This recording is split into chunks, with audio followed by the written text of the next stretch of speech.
So, welcome to Armoured History Vehicles. My name is Antonio, and I'm joined by Duarte from the Weald Foundation. Welcome, Duarte. Hi, how are you today? So, fine English, a lot better than mine. Yeah, Well, at least not so heavy with the Portuguese accent. Duarte, maybe, yeah. welcome. Thank you. So, tell me about you. What are your connections to the Weald Foundation? So, what brought you to the Weald Foundation? Um, and what is the burden with your life? Um, Tell me about you, more about you. So, I got into the Weald Foundation because I just like armored vehicles, basically, and restoration. I always had a keen interest in restoration of military vehicles and all of the engineering behind it and all of that. I'm not an engineer, mechanical engineer per se, but since I was a kid, I always liked it. So in 2011, January 2011, I moved to the UK from Portugal, and that's where it really exploded in my Okay. life because with being in the UK or England, I'm in southern England. They got a massive connection with the First and the Second World War because I follow off their history. And to my surprise, there was a massive community in terms of reenactors, events, private owners of vehicles and everything, and then as well museums. So I started going everywhere that I could to these museums and everything. And my connection with the Weald Foundation comes from not just because of that, but because I started playing a quite famous game, World of Tanks. Yeah. Um, and Which was then, very popular at the time. It was yeah, when the yeah, game was actually considered good. yeah, yeah, yeah. I don't.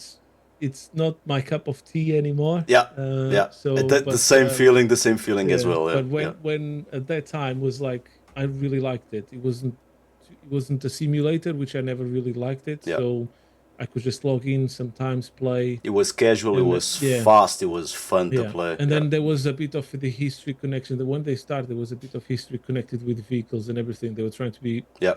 kind of historical accurate and all of that. Um, and because of that, I always liked playing the game. And I used to go to a place that everyone most probably knows, the Tank Museum, so Tank Fest. I still Yeah. remember going to Tank Fest, and you could actually buy the tickets at the entrance to go to Tank Yeah. Fest. And now, if you try to do that, you'll have to, it's a wasted journey. Uh, But why is that? but Why is that? they just it grew so much now because of Aha, the okay. yeah, so it's one of the positives between a connection between a museum and a game. I think the most successful story that you see it's World of Tanks and the Tank Museum. Yeah. The Tank Museum was always a bit popular, but a bit of a niche. Hmm. So you have to like tanks and armored vehicles and all of that to go and visit that museum. Yeah. Um, and because of the connection to the game, and then the game itself going to Tank Fest and sponsoring the event, they started bringing all of these A younger lot more generation of people, younger yeah. generations. Well, Exactly. they brought all of the dads that were playing the game, plus with the kids that actually play the game. So you start having this whole younger Huge generation as families well. as well connected. Yeah. Yeah. So each year I used to go there. I literally saw it from being able to get there and just buy the ticket and go to having to start buying the tickets before, and then you always have to buy it before and quite early if you want to actually Okay. secure a ticket Okay. because it does usually sell out. Uh, They sell out. yeah, they usually Really? yeah. Okay. Is some years I think 2018 2019 might have been quite a really big peak, so they Okay. would sell Interesting. out the tickets really quickly. Nowadays they don't sell out as quick, but there's, for instance, Saturdays definitely. If you want to go and you just want to go for a day, Yeah. and if your best day to go is on a Saturday, yeah, definitely. As soon as they announce it, or as soon as usually, for instance, before even 24, you already know that 25 was coming, or like this year 25 we had Okay. Tank Fest. You could know straight away which the dates are. as soon as Tankfest 25 was done, try to book us your tickets for next year as early as possible, because if you leave it too long, they're just gone. But why do you Uh, think this is the case? Why did well, actually reach this point? it's just popularity, just loads and loads Popularity. of Okay. more people just like it, really like it now. Okay. And then you have all of those about 10 years that World of Tanks initially was working with them, building a community, that now that community actually grown into, you Yeah. know, Okay. if you were 15 years old, now you're 25, and it's still most probably your passion for these vehicles and everything has grown. You start going, Yeah. and maybe there's already got someone other kids in your family or something like that. You start putting. It has gone to a point now that it's and incredibly enough, I was there this year on 25 with Weald. There was a lot of Americans now. There's a lot of Okay. people from American coming over as well, and they come for the 3 days as well. So For the complete for the experience. complete 3 days, yeah, for complete experience, Okay. yeah. Which to be fair, I recommend if you're not someone that lives in the UK and can go on several times. Yeah. If you live, especially if you live a little bit further away, I recommend at least 2 days, because if you've never seen the museum, it's difficult to see the whole museum And and the event Tankfest. itself, So the museum itself, you need a whole day almost to see. If you want to see, just like, for the properly museum. see it, yeah. Okay. Okay. So, and then because it's Tankfest, it's going to be busy. So if you can, yeah, I would advise, Okay. yeah, go the 3 days if you can. If not, at least 2 days. Okay. But going back a little bit back here, was because of World of Tanks that I got into the Weald Foundation, because as I start playing the game, time goes by, I decided to start the blog, became a community contributor with Wargaming, and in 2017 I went to Tankfest for the first time as a guest from with the Wargaming, and I saw my favorite vehicle from World War II, the Earth Panther, Yeah. in the arena. Okay. And then at the time I was like, oh, I didn't know there was a Holy running moly, Earth that's my Panther. It's tank. like, and then as I'm saying that, it's like, I didn't know there was a running one. He stopped, and he kind of like broke down, and was like, oh, okay. I later found out that they had problems with the magnetos, and so unfortunately that year just they had to change the magnetos and everything, and then they sorted it out. But I talked with someone in there, and they said, "Oh yeah, it belongs to the Weald Foundation." So when I got home from the event, I gotta check this out. Who's the yeah, Weald yeah, Foundation? yeah, Where is the who's the Weald Weald Foundation? Foundation? Where Yeah. is it? Funny enough, they were just literally like next door. I was driving past them every single day to go to work, and I didn't know they were in there. Okay. So I joined as a member. Then I started going around, um, just visiting the workshop now and then, contact them saying, can I just go around, start building up the friendship with the team. Every time I could have, 10, 15 minutes after, I used to leave at 5 o'clock in the from the office. And then if I could go straight there and to stay there until 6 or something like that and come back home. But then with that, I start helping out, start volunteering a little bit for Yep. them, helping out with social media, IT, because I work in IT. Then in 2019, I went to Overloon Billy Tracks with them. Which is another great event. It's Yeah, an another. international, one of the Yes, hugest in the yes. world. Yeah. Yeah. It's another one. If you haven't been, I definitely worth going. I haven't been there since 2019 now. But I definitely need to go back. But Which is a especially lot for better. German armor, if you're a fan of German armor, It's a lot better than I. I've yeah. never been there. I've never been to Overland, so yeah. One For time is a me, lot better than for me now it's a information. bit complicated. I wanted to go back, but it's always a week before of a week of half term here in the UK, Yeah. and it's when the kids have a week off from school. And I usually on that week I go to France, to Troyes, to visit family, to spend so it's like I can't go to Billy Tracks in one Yeah. weekend, and then next weekend I have to go. But It yeah, it's a maybe I'll huge have to. logistics work. Yeah, I'll have to arrange now. I think maybe next year I'm most probably gonna go, but I'll have to Okay. see. But yeah, so I went with them to help out in that event. Two things, I managed to go and help them out, and as well go for the first time to the event. Yep. And then I went with them with the Weald Foundation to Tank Fest that year as well. We took the Ad Panther. Was a huge success that year. We had loads of people joining up as members and everything. And with COVID, I had to step away a little bit as well with us, the lockdowns and all of that. But early 2022, everything coming back a little bit more to the normal. Yep. I start going in again, start getting involved. More and more. More and more Yep. at the time because I was working. I had changed my hours because of COVID and having had my second daughter and everything. My life changed a little bit, so I took it as an opportunity to go part time, so I could work around and help out with my daughters. I started going around with that, going one day in the year, and then I had the opportunity to actually leave my work, which is a bit madness at the time. People are like, "Well, what?" It's like, "Yeah, I'm going to leave my work and actually start working for them." It can end badly or really good. Yeah, yeah, It all depends on uh, our luck. Yeah. yeah. Which But at the time, even my wife said it's your dream job. okay. I know that you need to try it. I know that at least even if it's just for a year or 2 years, um, and it became just for about 2 years. Then I decided to kind of leave us and start my own thing in IT. But I still work with them. Yeah. But instead of being an employee, they're a client, but still part of the team.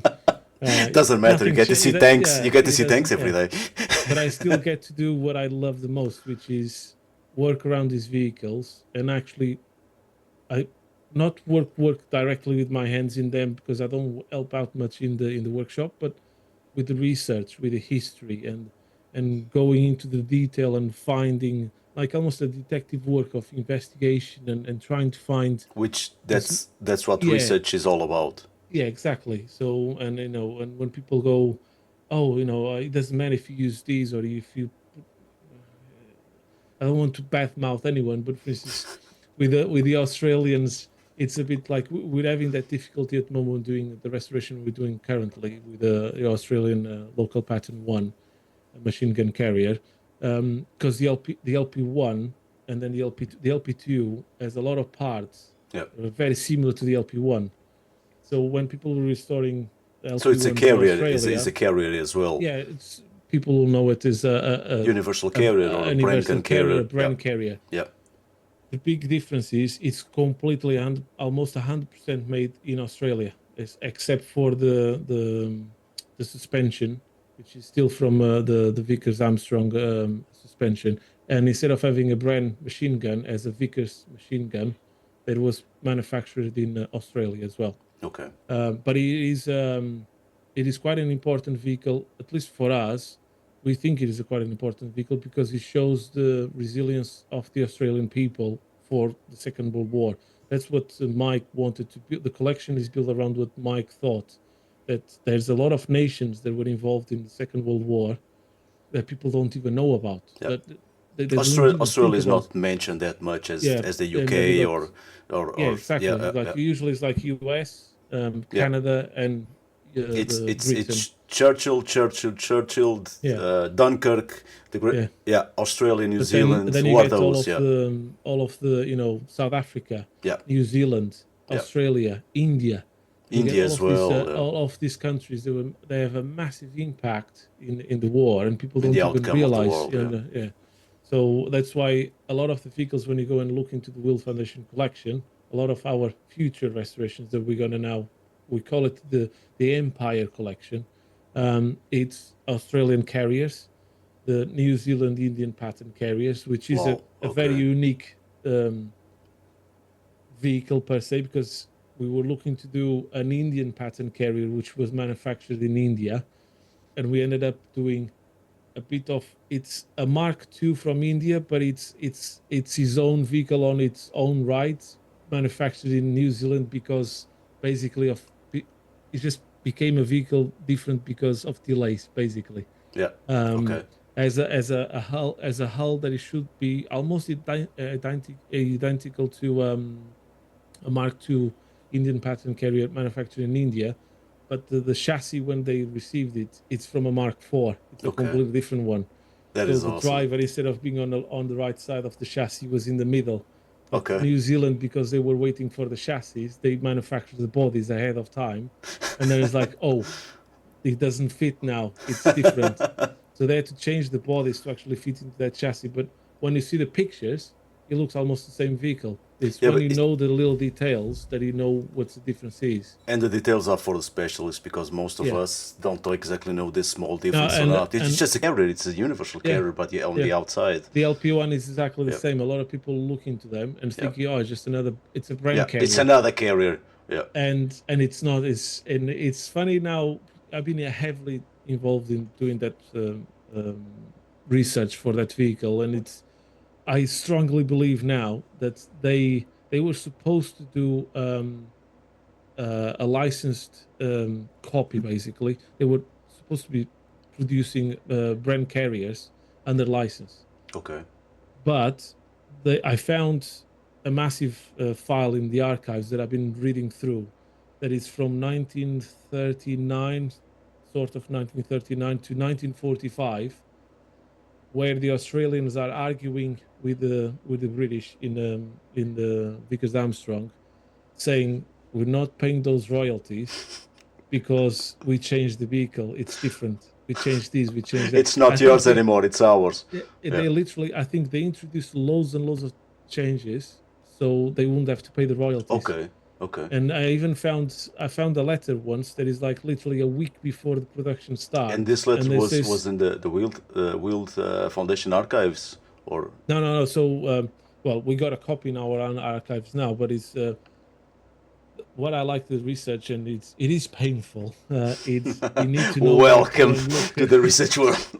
You need to know and where to look for the information. So, and researching an Australian vehicle that is halfway on the other side of the world, I can't physically go to the archive. So it's lucky that they actually have an online service, and Yep. some certain things are online, others aren't, and the ones that aren't, it's where it becomes a little of a lottery. So you find A something lot and you tricky, think, the title in here seems to be something that it might be interesting, and then you have to pay, yeah. and then you have to wait. And with Australia, it takes about 6 to 8 weeks to get anything back after you paid. So, and then it's the lottery of when you get the email saying your files are now are now digitized available, and ready to be distributed. and then it's the whole like, oh yes, the discover, let's yeah. go and have a look. And then it happens like it happened to me before, where I paid £20 for a file. It's actually and nothing like, interesting. no, it's worse than that. I opened the file and I had the cover page. They will say, it's this file, blah blah blah, and then the actual scan, imagine, of a folder like that, and then one page saying missing file, Okay. and that's it. Wow. So they scanned it. They charged me £20 to charge me the cover of and then the paper said missing file. It's like, really? Interesting. Thank you. It's Others no. but it's the general work of the research. It happens all around the it world. always happens. Hilary Doyle, it's a trustee in the foundation, and he has a story. One of the biggest names in the research. Yeah. He was saying that one day he found something. I can't remember exactly what he was researching, but I know that he found a file that he thought, oh, this sounds really interesting, might have what he needs. And then when he got the digital, I think it was even before they actually sent it over, over email or on like, those Dropbox or something like that. He used to send like DVDs with stuff, and he gets the DVD at home, starts going through, and he said he had hundreds and hundreds and hundreds of pages that he thought it was going to be really interesting. And all it was the logistic about buying, transporting, and delivering. Which is interest by itself on a different world, but okay. But it's all of that. It's logistics side of it to deliver straw to feed the horses in the German army. It's like it was nothing that I was looking for. Holy crap! Okay. But he got all of these very German style of records. Everything is recorded in there. It was like I didn't want to know anything about the straw, about the horses in the Second World War. It's not what I was looking for. So it's a bit like that. It's like almost like playing bingo. And then you do get sometimes these really breakthrough documents. But that's what yeah, going a little bit back to where the question was how I did get involved and everything. It was with all of that, and then I just carried on with because I really like the research side Yeah. of things, and just I don't know. Um, I don't know. I can't explain it for someone. If you're not into it, it might sound a little bit strange, but Yeah. it's almost like if people like detectives series and everything, it's the thrill of the discovery. And Um, it is. It yeah. is. And It is. Mike used to call me the intrepid explorer because of Vasco da Gama, and he said because I liked going exploring. Is the Yeah. journey of going Yeah. exploring is the same with these vehicles because you will imagine like all these vehicles were built not that long ago, 100 years. No, it's When you look into relatively it, it's recent, 80, recent. It's 90 still, years. Yeah.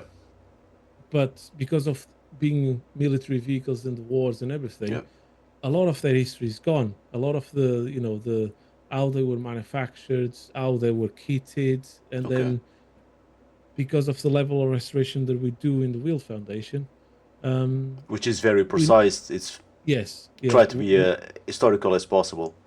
yeah. Mike was very detailed. He was all about the details, and Okay. then he was so much about the details that he was always if he doesn't know where something goes, he doesn't put it on. Wow. Okay. So, for instance, on the 222, we know that we have to have an MP40 with the little bags with the magazines to The transport the pouches. Yeah. magazines, the pouches, and all of that. We know, imagine, we know the panel where it goes, but Okay. we don't know if it's 20 centimeters that way or 10 centimeters that way. We know And that it goes there, but we don't know exactly where. the precise point, So, and because of that precise so point, is not. It it's doesn't not use it. there. It So doesn't. if Wow. you see it inside, it's empty Yeah. because and we tell people we know we need to put an MP40 in there with all of We its just don't know exactly where. we just don't know exactly where, and the Wow. reason is Interesting. Okay. because if we put it in there and then later on we find a picture that actually shows us where it goes, and then we realize oh it needs to be a little bit further that way, we need to, especially with the German vehicles, they got mounting tabs inside that need to be welded, so you have to unweld everything, Okay. cut Yeah. everything off, and then it's just loads of work that you don't necessarily And need. risking damage the vehicle as well, or Exactly. different parts of So the we vehicle. do Yeah. have Mike created what he called the Department of Correction. So if you know, you always have something that even when you got pictures and everything, you might find that it's correct and you do it. And then later on, you'll find other evidence, and it turns out, oh, the vehicle on because we go down to the month, we go exactly, we know when the vehicles were manufactured on which month and everything. It becomes important that if we find evidence, strong evidence that suggests, okay, for instance, on the Art Panther, we got the rubber mount for the antenna because we thought that was correct, so we was putting in there and all of that.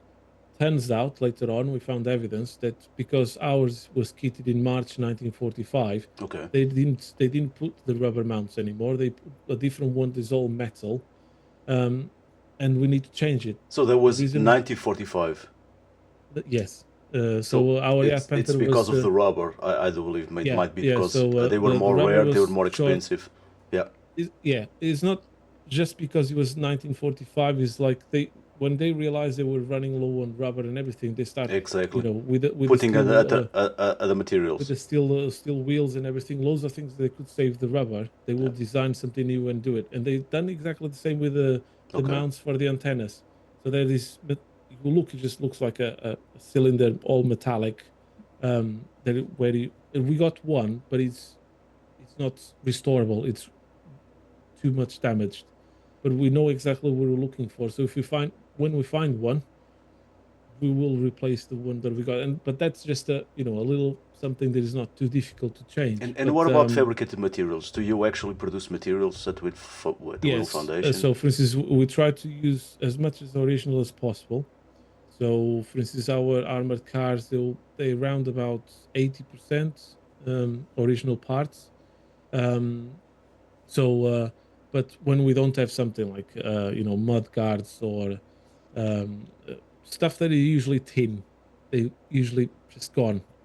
We will make new, but we will make it exactly as should be done. Exactly the same. Exactly Yeah. the as So the yes, original. Yeah, Okay. and then if we find an original one, we will replace it. So Wow. we had that Okay. example on the 223. If you see pictures of our 223 and the 222, And the I've seen it. It's 223, amazing. It's an amazing vehicle. you notice the fenders on the back Yeah. on the 223, they full of holes and bended because they're original. We actually had new ones that we fabricated in place, and we were just putting them on, and then literally that week or the week after, we managed to get two A pair of original originals. ones, Yeah. and they were. When you look at them, some people think, "Nah, this is not worth it. You can't Okay. restore these anymore." But we managed to get them in Okay. a state that you can use them. Okay. So That's so amazing. you Yeah. know you or even later on, you might, if you find it later on something that it's original and we're missing on one of the vehicles, we go down to the point of removing the part that we fabricated and put an original one. Which gives it a lot more character. It Yes, gives it yeah, originality to the and you vehicle. know Yeah. that is exactly like what it should be. We got parts, for instance, in the armor that you might be. Um, it's not original in terms of original being an original armor part for that vehicle, but for instance, on the armor cars, we got sections that we actually used. The Panzer fours and Panzer threes. Some of them had the side skirts. Yeah. They're exactly the same width as the armored cars, the armor in the armored cars. Okay. So, and we had loads of it. So we managed to cut those panels into sections that we needed to make our panels and use it on the armored And cars. apply them on the armored cars. Okay. Okay, it's not an original part for the armored car, but it's original German armor. Okay. So As the same. it's, Okay. The same white. yeah, That's same awesome. width Yeah. is everything. So why not use something that is original? It might not be for. Uh, okay, you're not going to use armor from a Panther or a Panzer Yeah. IV on an armored car. Those are rare and more But it's, expensive. yeah, Yeah. but bits that it could be, it's just a bit of metal that you need bit of a square Yeah. or something like that, just an offcut or something like that. We Why can not? use it Yeah. as well. It's still original. It's still yeah. Why not? But we don't go to the level that Mike wanted to go. Mike, at one point, our Yacht Panther doesn't have an original roof on the top. Yeah, to be fabricated. If you see pictures of it when it was restored, it was a wreck in a range, basically. So when people look into pictures how it was and how it is now, they're like, "Did you actually restore?" It's like, yeah, Yeah. and the majority of it is original. Okay. The biggest section that is not original is the roof, and Mike sourced an original roof from a Yacht Panther, and he wanted to replace it, and the guy just said, "No, we're not doing it. We don't," because it's a massive job. Yeah. First is bent, you need to straighten. It's not that we wouldn't be able to do, but it's the whole. So there is a bit of limits. Maybe Okay. one day they will think, "Oh, we don't have nothing to do. Maybe we need a." They will do it. Yeah, I But, feel bored today. It's yeah, boring. Let's but, paint some metal. Yeah. and also setting those gold standards that we're so famous for, because you get to a point like you can't compromise in a lot of things, and how can I explain? It's just like if you compromise, then you not you don't really have that provenance. You don't have that really real link To the that history. connects you Yeah. to the history. To that point, to that date, Yeah. to that story. Mike used to say, "I want people to be able to see, to hear, to smell, and to experience exactly what those people experienced in That's 1940, amazing. 1939." Yeah. So if we don't have an engine, then we don't start the project until we find the engine. Okay. So Yeah. we'll have to put an original engine, an original transmission, an original gearbox. Of course, the engines and all of those mechanical parts will have to be rebuilt. But if we can get an original one, if it was like the armored cars, they have Porsche V8 3.5 liter engines, petrol engines. They're completely original. If we just decided, oh, we'll just stick a diesel engine more than Yeah. a diesel engine, It just kills the wouldn't vehicle. sound, Kills the it story. wouldn't smell, it wouldn't sound exactly Okay. as it was back then. That's awesome. Yeah. Of course, using an original bit then creates the whole problem of like we have ways, a bit of electrical problems here, and then it doesn't start. But that's the part of it. It's an 85-year-old vehicle. You're expecting it to happen. Unless it's the Reno FT and the TSF, they're 110 years old almost, and they're flawless. They Okay. just don't come with Really? flaws. Okay. People usually Fantastic. think, oh, the First Oh, it's World War is going to be a French. World War nightmare, One. Yeah, yeah. no, they're quite reliable. I think they're the most reliable vehicles we got in the collection. But It just breaks uh, the charisma of the reliability of the German. No, actually, the French are yes, better. yeah, yeah, No, it is an amazing, and I want to say that all the works that I follow remotely from you guys is just amazing, and I just hope you continue. I just hope that the Weald Foundation never stops. The work never stops. that's And our aim. So oh, that's okay, what Mike wanted as well. So when what Mike started collecting things, and then he transformed part of the.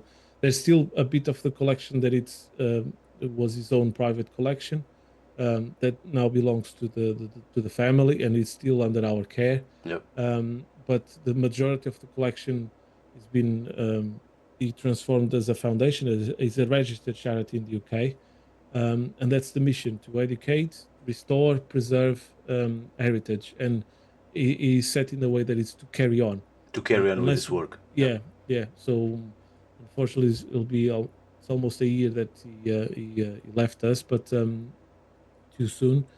Um, Okay.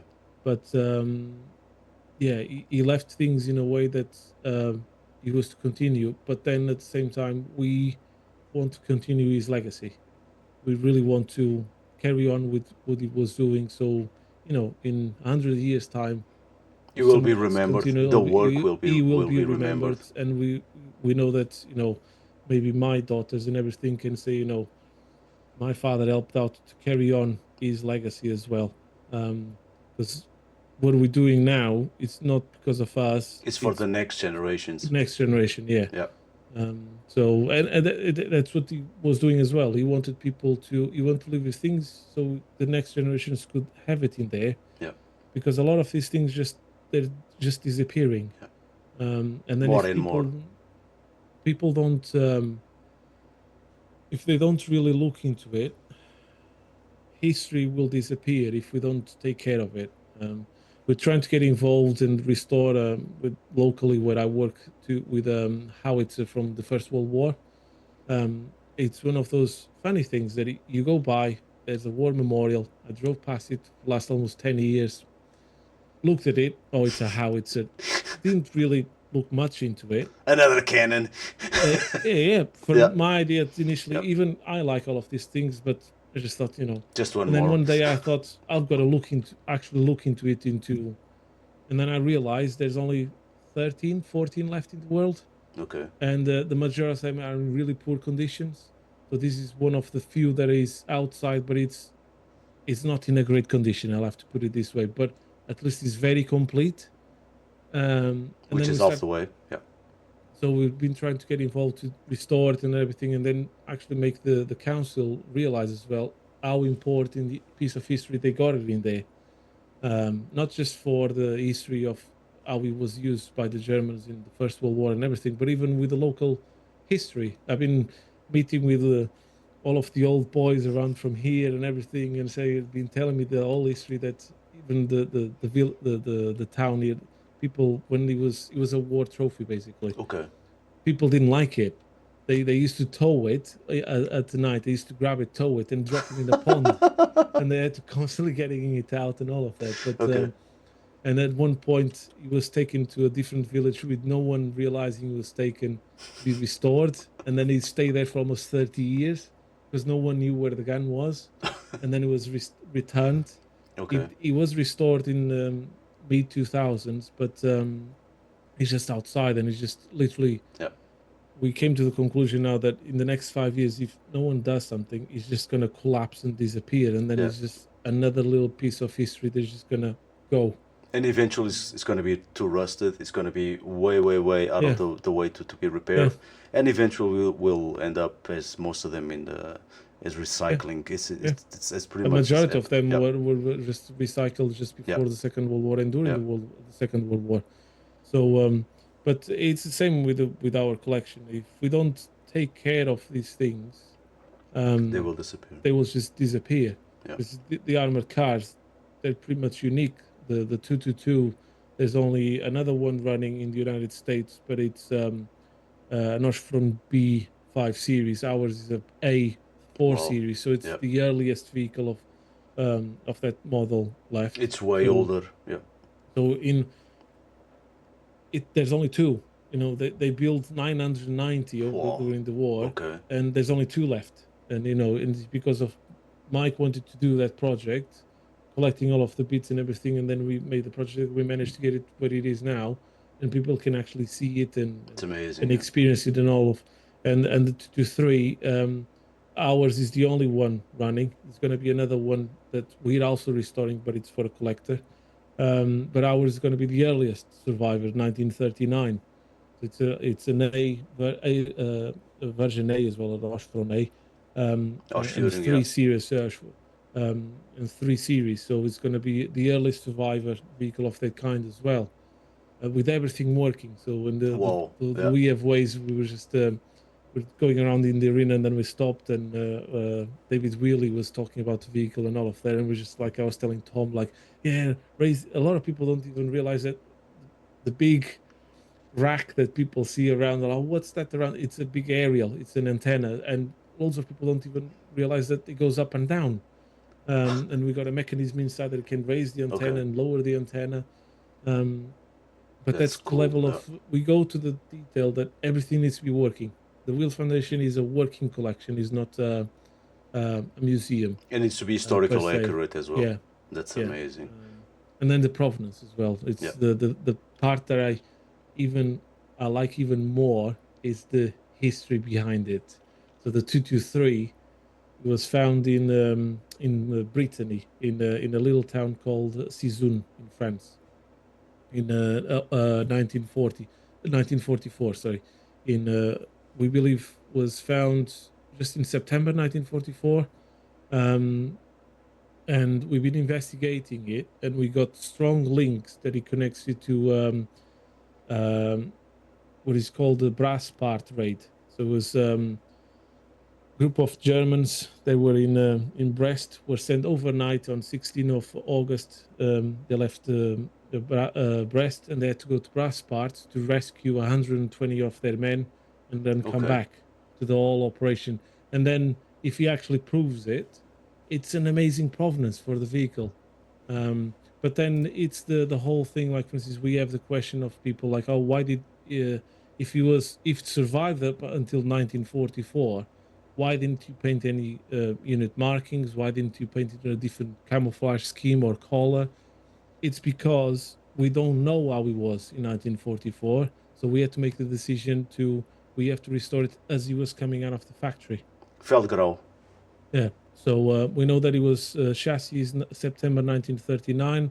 The bodies were a little bit delayed, so it was only kitted in around September 1940 in reality. But that's how we will have come out of the factory. As you see it now, the only thing that is The missing field is grey with the field grey paint. the only thing that is missing is the German crosses. Yeah. Which the reason why we haven't painted, if anyone is interested in that, we're gonna paint them. Is just we didn't know exactly which version to paint and exactly where. And Hillary's been researching that, and I've been looking into it as well. We know now how we need to do it, and then they're just getting a little bit of time in the workshop so we can actually paint them, because they look a little bit naked at the moment. And the 223, it's still missing another bit of camouflage. It needs to have 40% of its body painted it in dark brown as well, in the camouflage part and in dark brown. Okay. While the 222, being 1941, it doesn't have that. It's just in grey. The traditional But, field grey, what they call the yes. But Feldgrau. people usually ask, oh, why not in dark yellow or anything like that?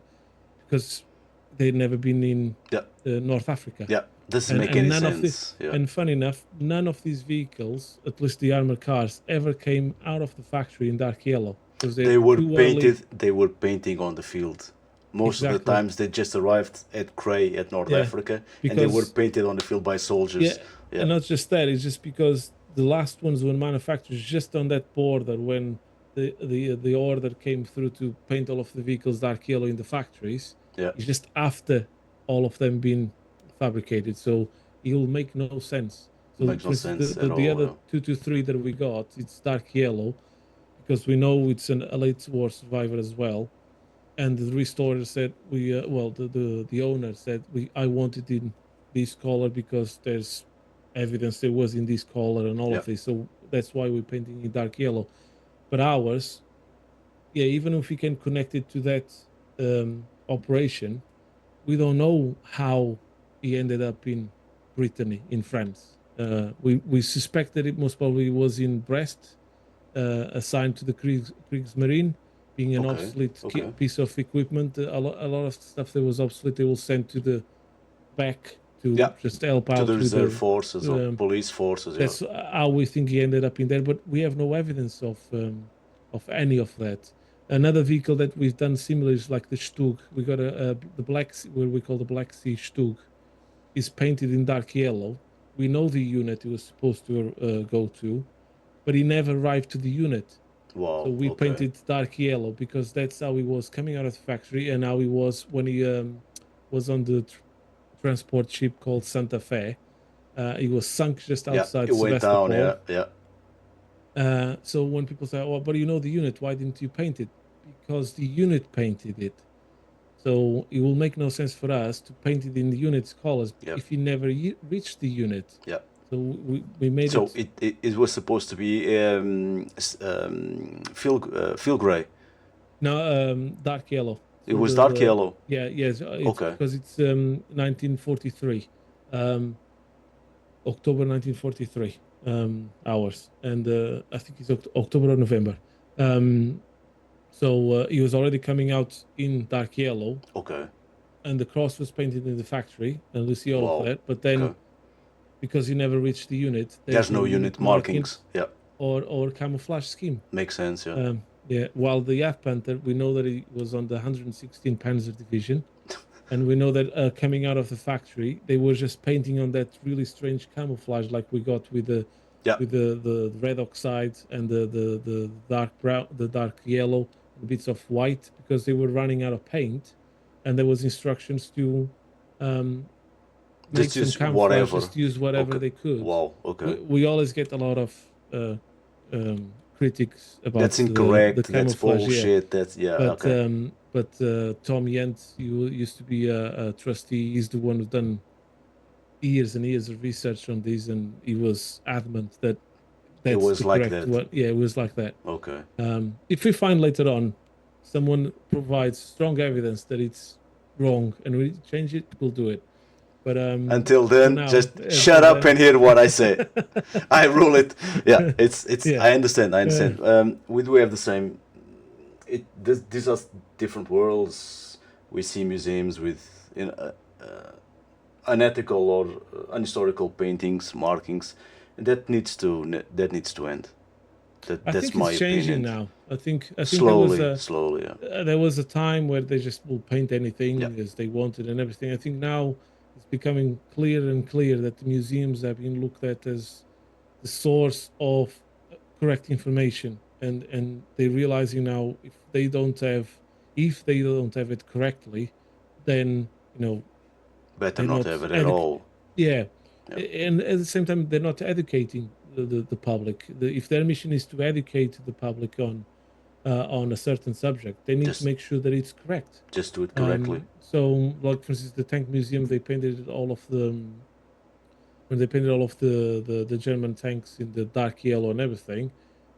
It's loads of different reasons behind, but one of was I was like, we don't know what other colors this will be. Just better be in that color because that's how it came out of the Yeah. factory, and it makes sense. Makes sense. Because there was some museums I remember seeing some pictures in the 80s and everything, really strange colors that they painted greens and everything that they never even been painted in that color. They're Yeah. not even original to that time or anything like that, but they just painted whatever. They just but that's So why you guys are doing it correctly. we yes, we You try to try do it. it as correct as possible. With paint is like 90% correct always, because there's always we got a member in the foundation, one of our members. He worked for 40 years in the paint industry, and he was saying it's such a massive subject for you to learn that Wow. you will never Okay. get it correct because there's loads of different things like chemicals changed. We don't have lead in the paint anymore. We don't even the primers now. They don't have zinc and stuff like that. It just makes it different. They're just not the same Um, materials. so we get our paint samples. We try to analyze it as much as possible. So we know that we're getting not. I can't say it's the correct pigment, but the closest as possible to the correct pigment as possible. Wow. So, for instance, the Okay. dark yellow, we know that it's like 95% correct because we had two samples from two different artifacts. They were closed in boxes since the war, and then it was for the first time when they done the paint analysis, they matched.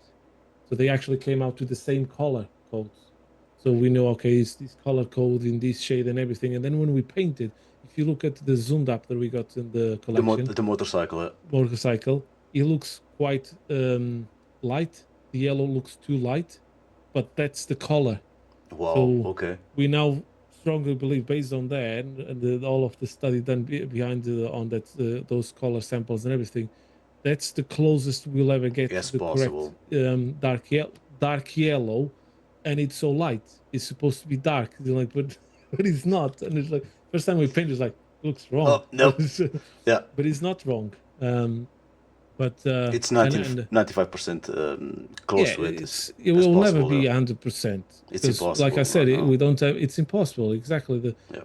paints are manufactured completely different now. Yeah. So, but at least he gets to the point. It's like, okay, this is as close as possible you can get it to how he was. If anyone comes, I got to the, I won't believe it. Like unless you have an original tin from that time, and then even then, like you have when you're painting it, Yeah.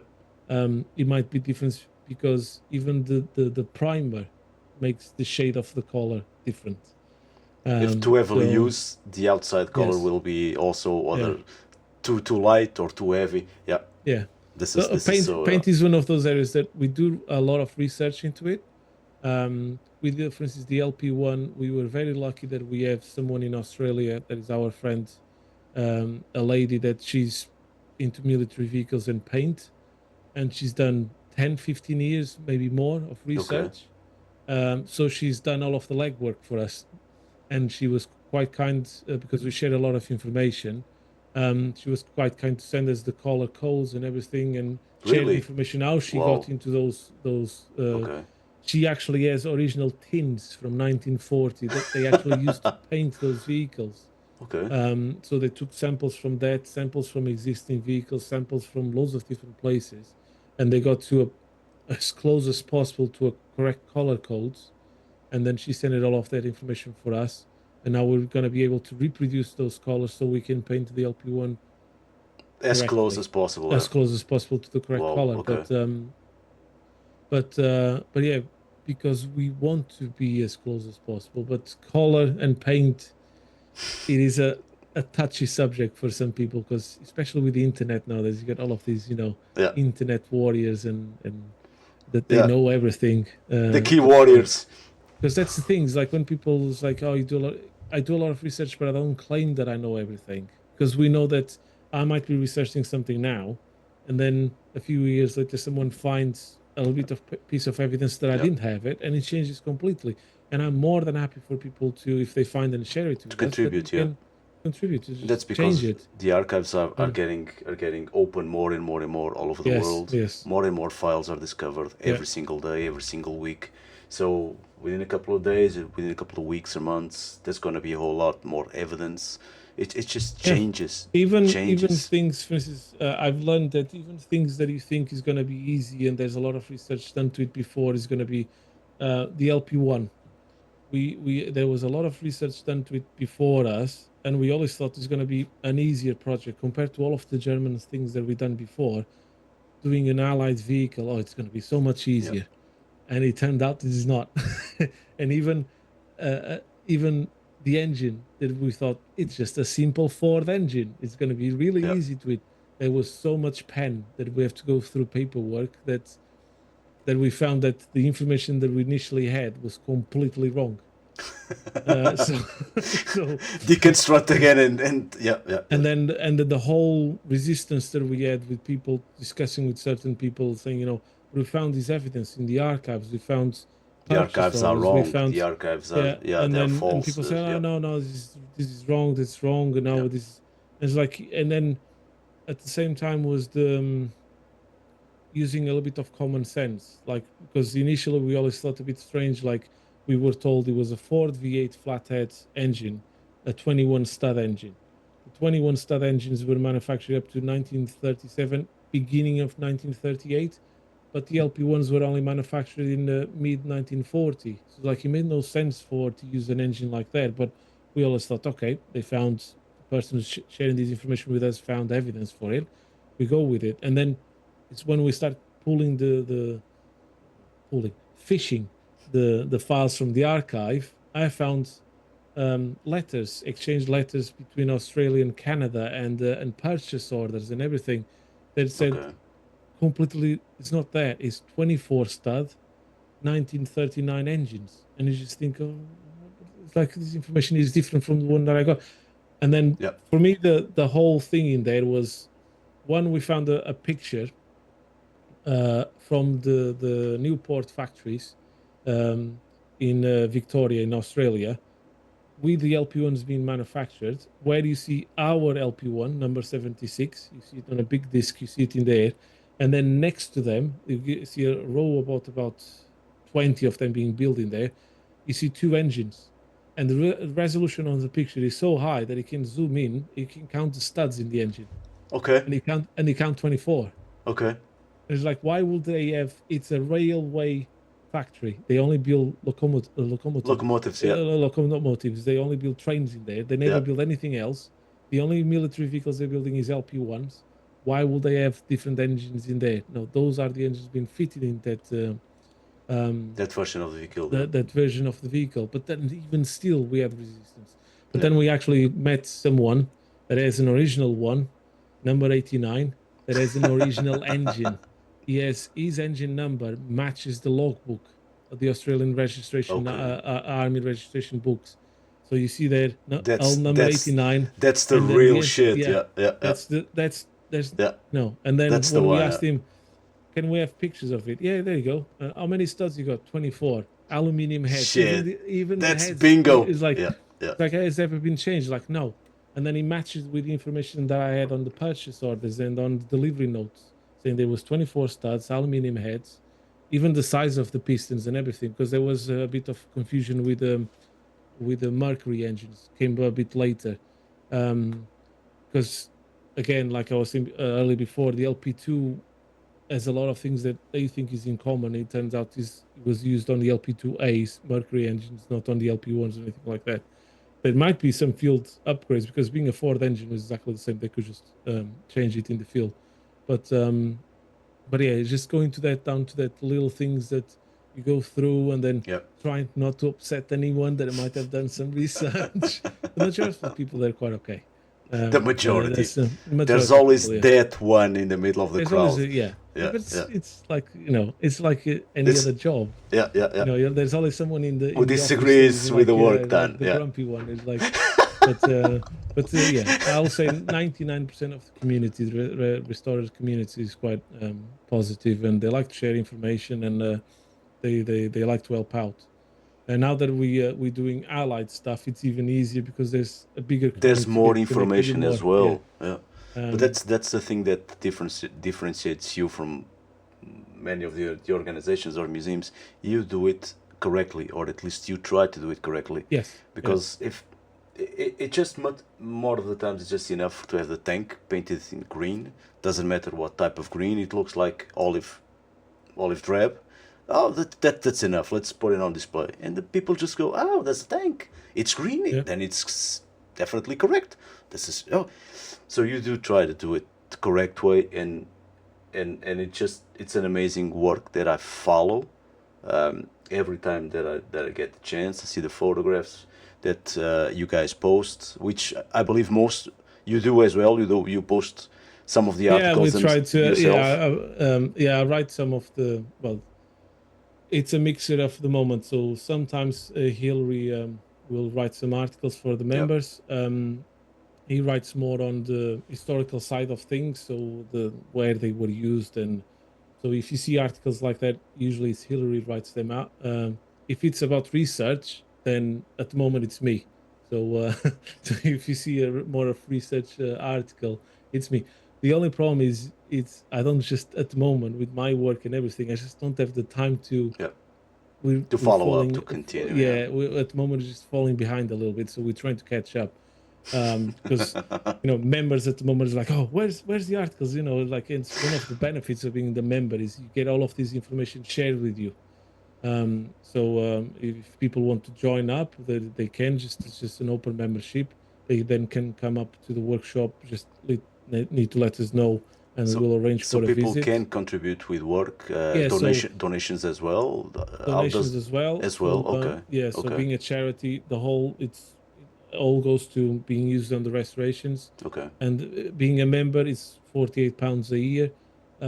48 pounds a year. 48 pounds, It's so not a four not pounds a lot. month. No, it's not a lot.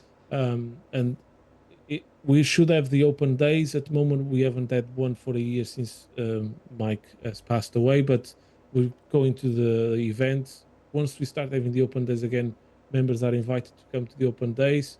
The open days are a little bit different. It's not just we just don't open the collection and people go and see. Yep. Usually, we take a vehicle out, and like this is in 2023, we had the Yacht Panther Day, so we took the Yacht Panther out. We had 3 lectures going on.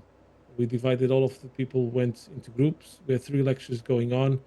One talking about restoration, one talking with Hillary talking about the historical side and the use of the vehicle, and we had a guest vehicle, Lieutenant Colonel Matthew Whitchurch, talking about how all of the doctrine and everything that the Germans learned fighting the Russians in the Second World War, and using tank destroyers and everything and reconnaissance vehicles that we have in the collection, how still today is so important to a possible conflict with Russia if NATO Yep. gets into a conflict. Yep. So it's a mixture of things, but it's all dedicated to one vehicle. And then people can go inside and see them, and then Okay. they can see, and because being operational, they'll see them going around Yeah. in the field. What in really working, which Yeah. is yeah. So, which Okay. is usually, especially the Afghans, people say, oh, Maybach engines, like it is a beast. It's like a very, it consumes petrol like there's no tomorrow, but Yeah. it is an amazing engine to hear. Doesn't care. Yeah. Really, I But, don't care. Let's see it work. It doesn't care about the smoke, the pollution. Where's Greta? Nah, I don't care about Greta. Let's see it smoke. Nah, Duarte, you do an amazing work. You yourself and all your team, the Weald Foundation. I want to thank you so much, really so much, for having the time to put up with me when That's all right. with this sort of crazy questions in a Portuguese accent, which is probably a lot boring. Holy shit! Sorry about it. I will try and improve it with the time. Duarte, I'll give you some tips. I'm gonna read a book right now. How to improve my English. Duarte, thank you so much. It has been a Thank pleasure, you for having me. and I wish you a wonderful night for you and family. And I will see you. I will follow your work. We'll continue. Yeah.